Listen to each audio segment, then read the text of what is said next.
소름 끼치는 사건. 아이 넷이 살해당하고 부모는 인사카드를 받았습니다. 싱가포르의 게이랑 바우 지역 58번지에 위치한 한 건물에서 탄 씨 가족의 네 자녀가 자신의 집 욕실에서 사망한 채로 발견되었습니다. 피해자들은 잔혹한 공격을 당한 흔적이 있었으며 각각의 시신이 겹겹이 쌓여있는 모습은 매우 끔찍하였습니다. 더 충격적인 사실은 참극을 저지른 범인이 사건 발생 후 단위 주만에 피해자 가족에게 도발적인 내용의 카드 한 장을 보낸 것입니다. 카드에는 "이제 너희는 후손을 가질 수 없을 것이다" 라는 내용이 적혀 있었습니다. 범인이 이 가족과 어떤 원한이 있었기에 이렇게 잔인한 범행을 저질렀는지 많은 의문을 자아냈습니다. 본 영상에서는 이 기묘한 사건에 대해 자세히 다룰 예정입니다.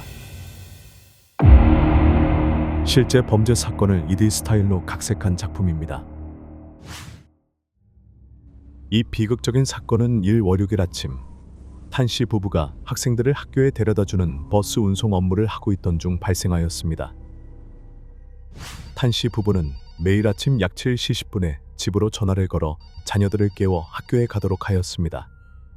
탄 씨 부부에게는 4명의 자녀가 있었으며 각각 탄곽팽, 탄곽큰, 탄곽순, 그리고 막내딸 탄친이로 불렸습니다. 이 가족은 싱가포르 게이랑 바우 지역의 작은 아파트에서 함께 거주하고 있었습니다. 하지만 그날 아침 탄 씨가 집으로 여러 차례 전화를 걸었음에도 불구하고 아이들로부터 아무런 응답도 받을 수 없었습니다. 아이들이 깊은 잠에 빠져 있을까봐 걱정된 탄 씨는 이웃에게 부탁하여 문을 두드려 아이들을 깨워달라고 요청하였습니다. 이웃이 찾아갔을 때 그는 집안에서 아무런 소리도 들리지 않았습니다. 집 주변을 살펴본 후 이웃은 탄 씨에게 집안에 이상한 점은 없어 보인다고 전하였습니다. 이 소식을 들은 탄 씨는 아이들이 일찍 일어나 학교에 갔을 것이라고 생각하며 전화를 받지 못했을 것이라 여겼습니다. 그러나 오전 10시가 되어 업무를 마친 탄 씨 부부는 급히 집으로 돌아왔습니다. 집 문을 열자마자 탄 씨는 무언가 이상하다는 느낌을 받았습니다. 집안은 기이할 정도로 조용했으며 아이들의 모습은 보이지 않았지만 그들의 가방은 여전히 거실 탁자 위에 놓여 있었습니다. 그와 동시에 코를 찌르는 악취가 집안에 가득 차 부부는 더욱 불안해졌습니다.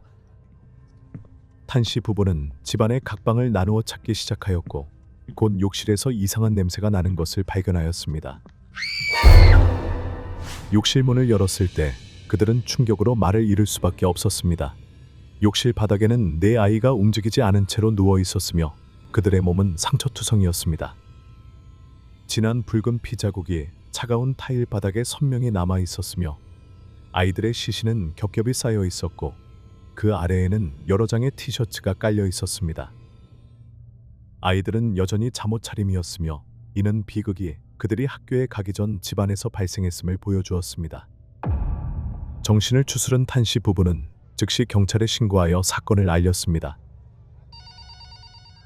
신고를 받은 경찰과 구급차가 곧 현장에 도착하였으나 네 아이는 이미 숨을 거둔 상태였습니다. 수사관들은 이 끔찍한 범죄가 철저히 계획된 것이며 범인이 매우 신중하게 행동했음을 바로 알아차렸습니다. 사건 현장은 피로 얼룩져 있었고 특히 욕실에서는 혈흔이 발견되었으나 범인의 정체를 파악할 수 있는 흔적은 전혀 없었습니다. 부엌 싱크대에서 일부 낯선 혈흔이 발견되었으나 경찰은 범인이 세제를 사용하여 모든 증거를 지운 탓에 DNA를 확보할 수 없었습니다. 수사관들은 사건 현장을 철저히 조사하며 탄 씨 가족의 아파트를 샅샅이 살폈습니다. 조사 결과 집안에는 누군가 침입하거나 물건을 뒤진 흔적이 없었으며 모든 가구와 물품은 제자리에 있었습니다. 현금, 보석, 전자기기 등 값비싼 물건들도 그대로 남아 있었으며 이는 이번 사건이 금전적인 동기가 없는 범죄였음을 보여주었습니다. 또한 법의학 전문가들은 4명의 피해자 시신에 대한 자세한 부검을 진행하였습니다.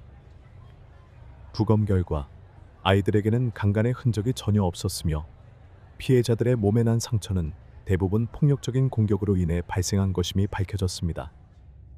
수사 결과 이번 사건의 동기는 금전적 이익이나 감정적 갈등이 아니었음이 확실해졌습니다. 이는 이번 사건이 개인적인 원한이나 깊은 갈등 같은 다른 이유와 관련이 있을 가능성을 더욱 높였습니다. 초기 단서를 수집한 후 수사관들은 범인이 탄씨 가족과 잘 아는 사람일 가능성이 높다는 가설을 세우고 조사 방향을 전환하였습니다. 법의학 전문가들과 수사관들은 범인이 가족의 생활 습관을 매우 잘 알고 있는 사람이라는 점을 인지하였습니다. 그 이유는 집안 어디에도 침입 흔적이나 문이 강제로 열렸다는 증거가 없었기 때문입니다. 이로 인해 피해자들이 스스로 문을 열어 범인을 맞이했을 가능성이 높다고 판단되었습니다. 한편 부검 결과 네 아이의 사망 원인은 머리와 얼굴에 가해진 치명적인 참격 때문임이 밝혀졌습니다. 게다가 각 피해자들은 손과 몸통에 최소 20곳 이상의 상처를 입고 있었습니다. 특히 막내딸 탄 친이의 얼굴은 범인의 공격으로 인해 거의 알아볼 수 없을 정도로 변형되었습니다. 더욱 안타까운 점은 그녀가 공격을 받기 직전까지도 소중히 여기는 베개를 꼭 껴안고 있었다는 사실입니다. 가장 심각한 상처를 입은 사람은 첫째 아들 탄 곽팽이었습니다. 곽팽의 몸에 난 상처는 그가 동생들을 보호하기 위해 강하게 저항했음을 보여주었습니다. 특히 그의 한쪽 팔은 거의 절단된 상태였으며 얇은 피부층만이 팔을 몸에 연결하고 있었습니다. 그럼에도 불구하고 그는 숨지기 전 범인의 머리카락 한 움큼을 손에 꼭 쥐고 있었습니다. 이 머리카락은 당시 남성의 일반적인 머리 길이보다 훨씬 길었지만 당시 DNA 분석 기술이 발달하지 않아 이 중요한 증거가 경찰 수사에 도움을 주지는 못하였습니다. 처음에 경찰은 범행 도구로 정글도와 단검을 추정하였으나 사건 발생 이후 두 무기도 발견되지 않았습니다. 이로 인해 경찰의 추가 단서 수집은 별다른 진전을 이루지 못하였습니다. 하지만 사건 발생이 주후 탄씨 가족은 갑작스럽게 기이한 내용의 카드 한 장을 받았습니다. 카드 앞면에는 새해 복 많이 받으세요라는 문구가 적혀 있었지만 뒷면에는 이제 너희는 절대 후손을 가질 수 없을 것이다 라는 섬뜩한 메시지가 적혀 있었습니다. 이 메시지는 탄씨 부부를 더욱 분노하게 만들었으며 그들은 범인을 반드시 찾아내겠다는 결심을 더욱 굳히게 되었습니다. 조사 과정에서 밝혀진 바에 따르면 막내딸을 낳은 후 탄씨 부인은 더 이상 자녀를 갖지 않기 위해 난관 결찰 수술을 받은 적이 있었습니다. 이러한 개인적이고 민감한 정보는 가족 중 매우 가까운 사람들만 알고 있었습니다. 더군다나 카드에는 살인자라는 글씨가 한자로 서명되어 있어 사건의 공포감을 더욱 증폭시켰습니다. 또한 이 카드에서 경찰이 주목한 또 다른 요소는 탄씨 가족에 대한 매우 친근한 호칭이 사용되었다는 점입니다. 카드 작성자는 탄씨 부부를 각각 아차이와 아행으로 불렀습니다.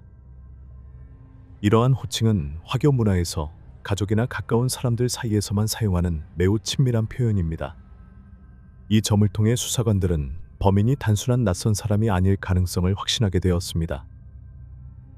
만약 범인이 가족과 전혀 무관한 사람이라면 그가 탄씨 가족의 생활 습관과 개인적인 정보를 이토록 잘 알고 있을 수는 없었을 것입니다. 이 모든 요소는 경찰로 하여금 이를 간과할 수 없게 만들었으며 이 사람이 과연 탄씨 부부가 알고 있던 가족 구성원이나 가까운 친구 중 한 명인지에 대한 의문을 불러일으켰습니다. 이 끔찍한 사건을 해결하고 범인을 신속히 검거하기 위해 싱가포르 정부는 특별수사팀을 구성하기로 결정하였습니다. 이 특별수사팀은 탄씨 가족 살인 사건을 전담하기 위해 꾸려졌으며 사건의 모든 측면을 철저히 조사하는 임무를 맡았습니다.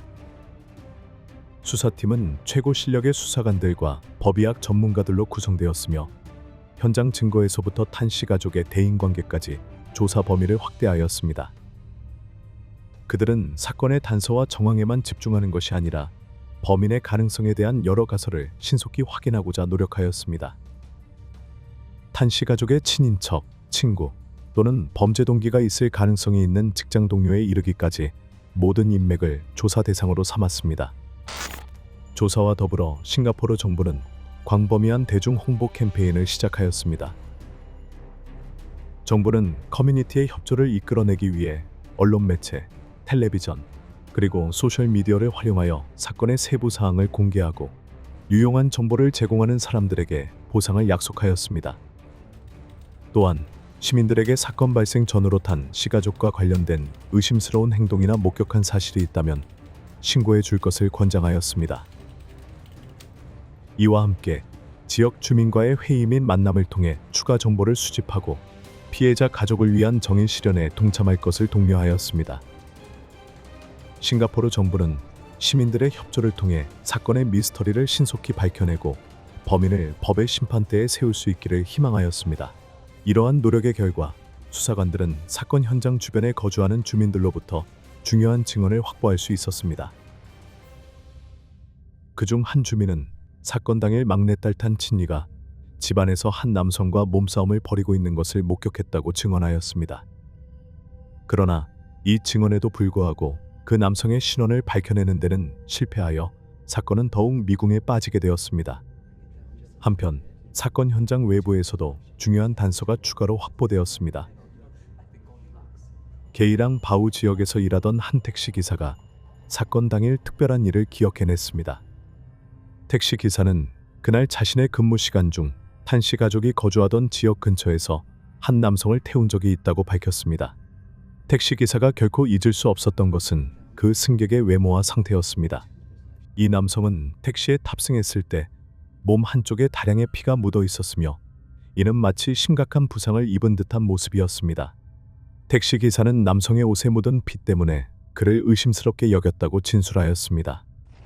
해당 남성을 목적지에 내려준 후 택시 기사는 차량 밖에서 무거운 금속 물체가 바닥에 떨어지는 듯한 이상한 소리를 들었다고 말하였습니다. 이후 택시 기사는 탄씨 가족의 비극적인 사건에 대한 소식을 듣고 자신이 태운 승객이 범죄와 연관되어 있을 수 있다고 의심하게 되었다고 하였습니다. 특히 택시 기사는 그 남성이 택시에 탑승할 당시 흉기를 소지하고 있었을 가능성이 높다고 판단하였습니다. 남성의 옷에 묻은 혈흔은 그가 범행 과정에서 부상을 입었음을 암시하는 단서로 보였습니다. 또한 승객을 내려준 직후 들린 무거운 금속 물체가 바닥에 떨어지는 소리로 인해 택시 기사는 이 승객이 사건의 범인일 가능성을 강하게 의심하게 됐습니다. 택시 기사의 묘사를 토대로 탄씨 부부는 가족 친구들 중 자주 삼촌이라 불렸던 친밀한 지인을 떠올리게 되었습니다. 이 지인은 탄씨 부부의 자녀들과도 가까운 사이였으며 가족 내에서 신뢰를 받고 있었던 인물이었습니다. 택시 기사의 진술에서 언급된 이 사람에 대한 세부 사항을 들은 후 탄씨 부부는 그가 사건에 연루되었을 가능성을 의심하지 않을 수 없었습니다. 이러한 의심은 탄씨 부부로 하여금 경찰에 이를 신고하도록 만들었으며 그 사람은 곧 사건의 주요 용의자로 지목되었습니다. 경찰은 즉시 이 친구를 경찰서로 소환하여 사건의 전말을 밝히기 위한 조사를 시작하였습니다. 조사 과정에서 그는 가족과의 관계, 그리고 사건 당일의 행적에 대해 철저히 신문을 받았습니다.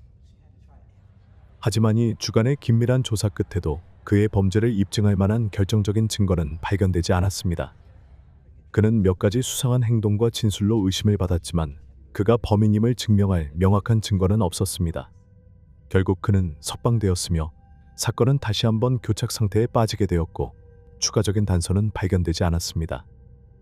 경찰은 여전히 진범이 누구인지 밝혀내지 못한 채 난관에 부딪히게 되었습니다. 이 사건은 지역 사회와 온라인 커뮤니티에서도 계속해서 화제가 되었으며 많은 사람들은 진실이 밝혀지기를 간절히 바랐습니다. 한 인터넷 사용자는 자신의 어머니가 게이랑 바우 지역에 거주했던 시절 탄씨 가족이 삼촌이라 부르던 사람이 누구인지 알고 있었다고 주장하였습니다.